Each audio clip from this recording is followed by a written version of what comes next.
Some of the myths around violence perpetrated on men in South Africa are that it can't happen, that men can't be beaten by their wives, for instance, that men can't be raped, that boys can't be sexually abused by either men or women, that men are strong enough to defend themselves. The fact is that men are taught from a very young age not to hit women. So if a woman does beat them, stab them, bash them in any way, they're taught, it's kind of inbuilt into us not to respond. Men won't report because we generally get laughed at if we go into a police station and say. Big issue about emotions in young boys is that we're essentially taught not to feel and not to speak about things as children. So if you fall and you hurt yourself, your parents would generally turn around to you and say, stop crying, don't be such a baby. If you say that somebody's hurting you, generally your father will go, well, go and punch them back. So our emotions are sort of invalidated as young boys, whereas that doesn't happen with girls.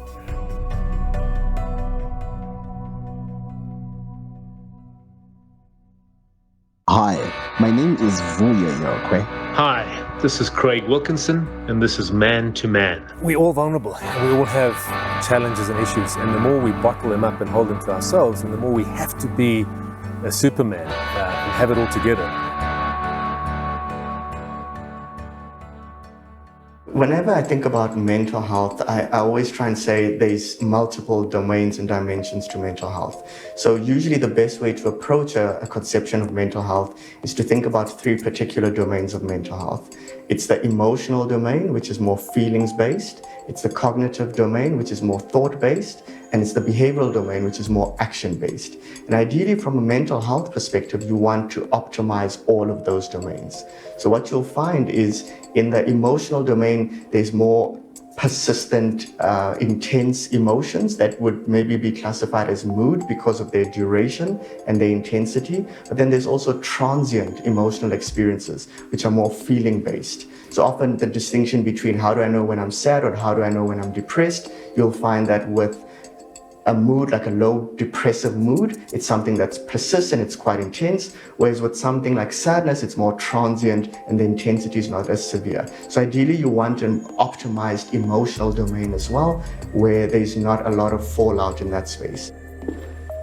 Hey, Will. Hey, how are you doing? Good to meet you, right? Oh man, it's a great one. Yeah, we met. And what's up with the shirt? We met, right? It was meant to be. Yeah, it would have been a discussion. I didn't get a memo, did you? Oh man, no. But then, I believe in conviction, connection. But I think that's what we're doing. Fantastic, yeah? The brothers. Yeah, man. Yeah. Let's have a sip, man. Let's take this. Cheers, eh? With the cognitive as well, from a thought-based perspective, you can have healthy and adaptive thoughts, or you can have negative, unhealthy, maladaptive thoughts. And you can think about like negative automatic thoughts are the more unhealthy ones, with ruminating on particular things that don't really help. And are not really functional. So you also want to optimize your thoughts in that space as well. And then moving on to the last domain, the behavioral domain, which is action-based, you'll find that that's usually where we start looking towards unhealthy coping mechanisms versus healthy coping mechanisms. And the unhealthy coping mechanisms, particularly in the South African landscape, is turning to like substance use and other sort of maladaptive coping mechanisms.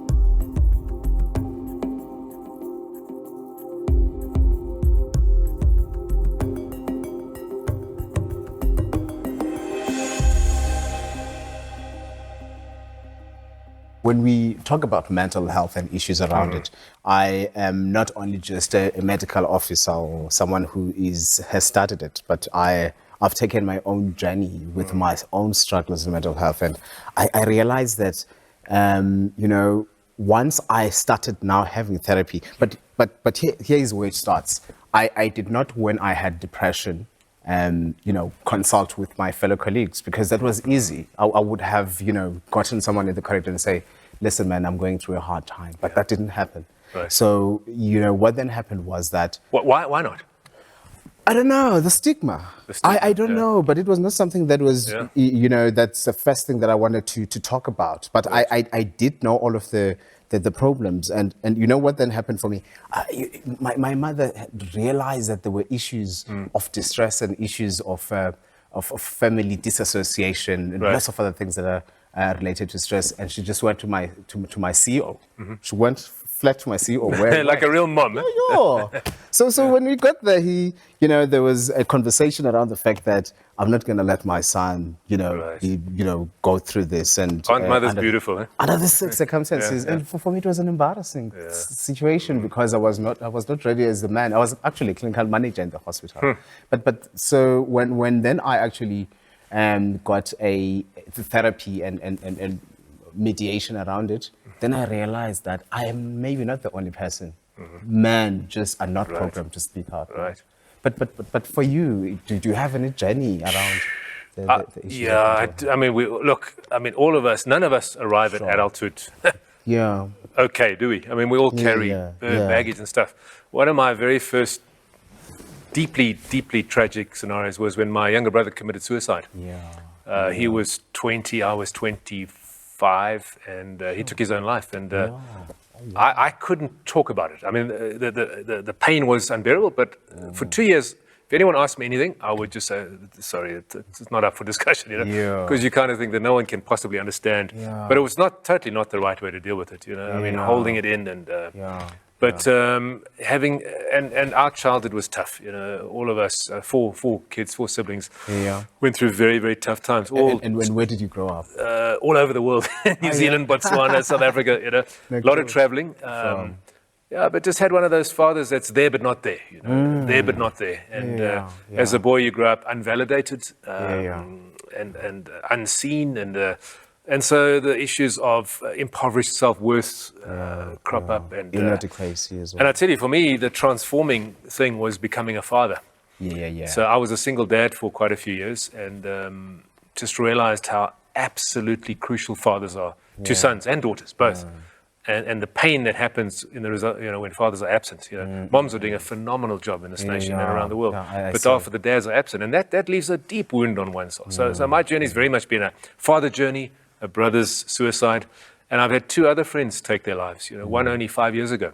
And we asked ourselves at the funeral, the whole bunch of mates, and we got together afterwards, and we said, did you know? And none of us knew.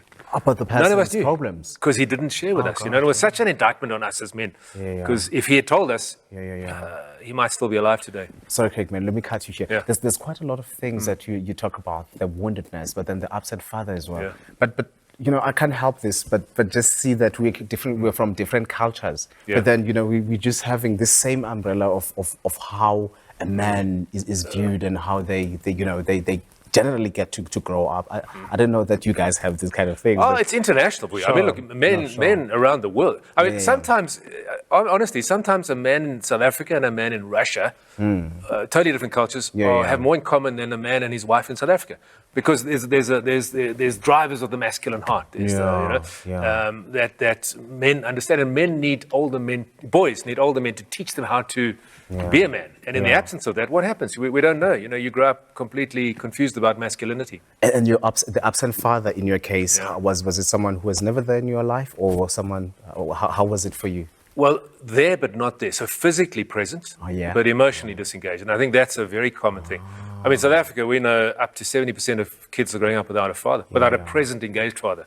Wow. And a lot of people, I mean, internationally, a lot of people have a man in the house, but he's not engaged, I mean, like you said about, you just don't want to talk, you don't want to share. So they grow up emotionally illiterate and emotionally disengaged, and they pass that on to you. There's none of that validation that you need, an engagement from a father. From what I am hearing from you, it feels to me, well, for me, I've never had a father. So my father passed on when I was 5, 6, and I then feel that at times when I went to therapy, then this issue came up again and again, and I had not imagined or in my consciousness thought that it has any impact. But it was your norm. Eh? You grew up. But Craig, I think that then there is this kind of responsibility that you cannot see, you cannot touch. There's this full circle that when I'm this age now, I need to come about, and many people who can't commit, perhaps then there's this little cloud that they cannot connect quite to the dots of this journey and for this destination. So I think that perhaps, as you rightfully talk about it, is one of the most important things, the absent fathers.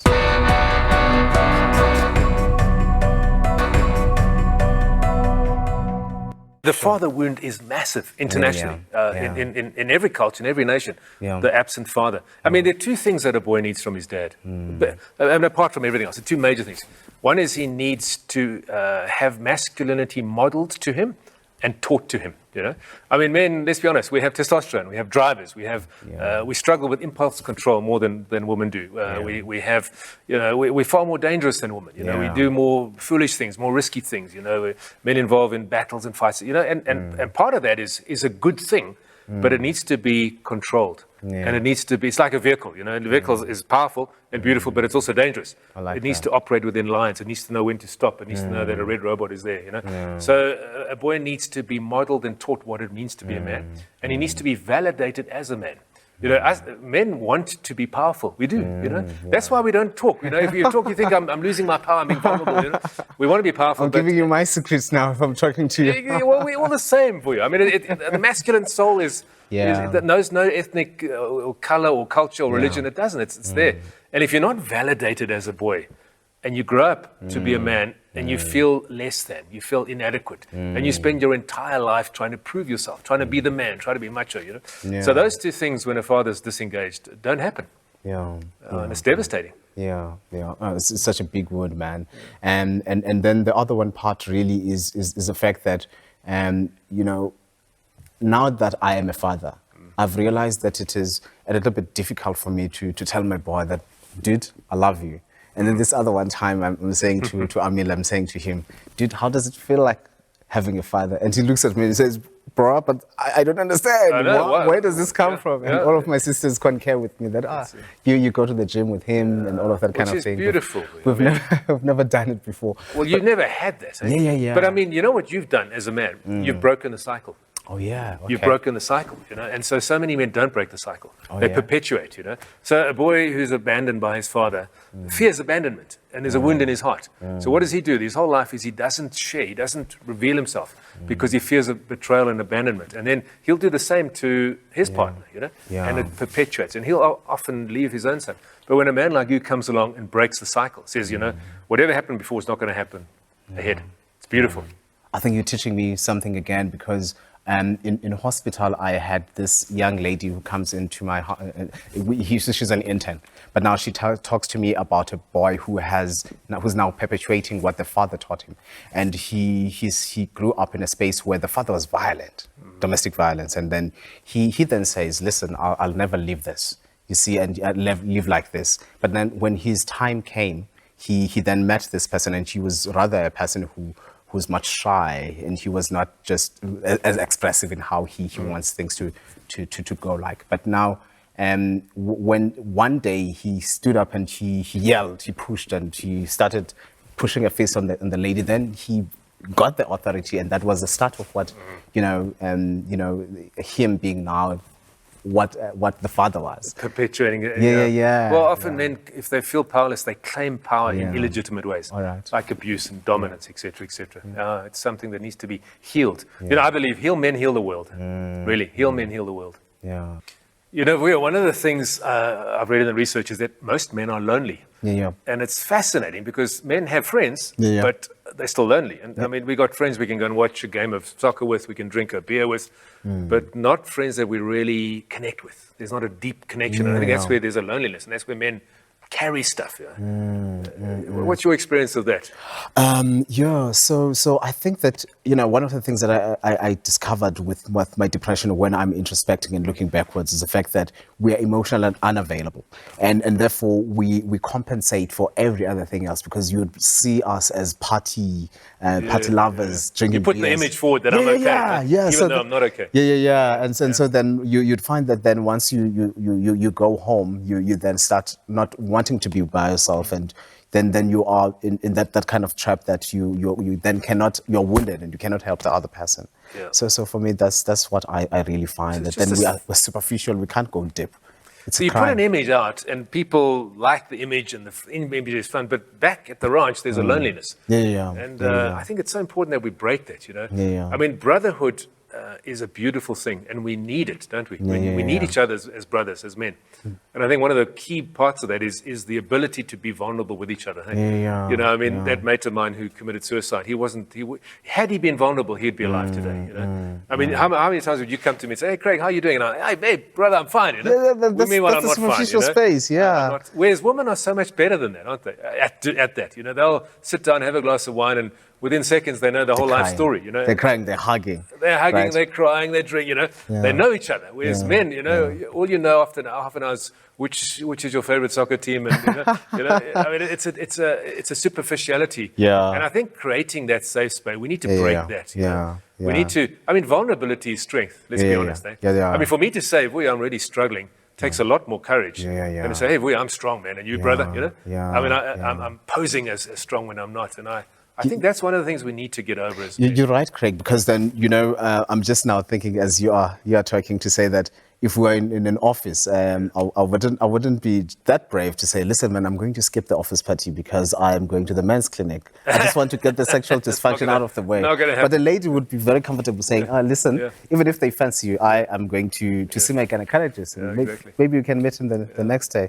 And these are the conversations. And I'm just interested as well in what you are doing in that space, so that you make sure that we this is not just a talk shop and we are really doing something about one of the vulnerability. most incredible projects we've done, it was piloted in Alexandra, where we got groups of men talking. We created small platforms. We had a facilitator. You know, I wrote a little booklet called The Six Pack of Masculine Virtues, which is kind of the teaching men what it means to be a good man. Because that's another thing we must talk about. You know, men grow up with such misconceptions about masculinity. And so these groups got together, small groups, 10 men, with a facilitator. And you cannot believe what happened, because for the first time in their life, they had permission to share and to talk vulnerably. And the best way for me to get you to talk, or for you to get me to talk, is for me to open up first. You know, as soon as you say, "I've suffered from depression and I've been it gives me permission to do the same for you." And you know, and you feel like it's a 1 in a million kind of a chance where you can actually hop 100%. Into this. The platform's open. You know, it's a safe space. I can now, but it takes one brave man to start. And I tell you what, once these guys started, you know, the stories that came out were just heartbreaking. But a lot of them turned away from abuse. One guy was even planning a murder. And he told the group, you know, and he turned away from that, you know, because suddenly I'm sharing, and my burden is, it's not just me, you know, because we carry it, you know, and that's powerful. So I think that platform, safe space, but also, you know, I mean, if I had to ask you, and it's a fascinating question, what are the messages you got about masculinity growing up? You know, we all got distorted messages.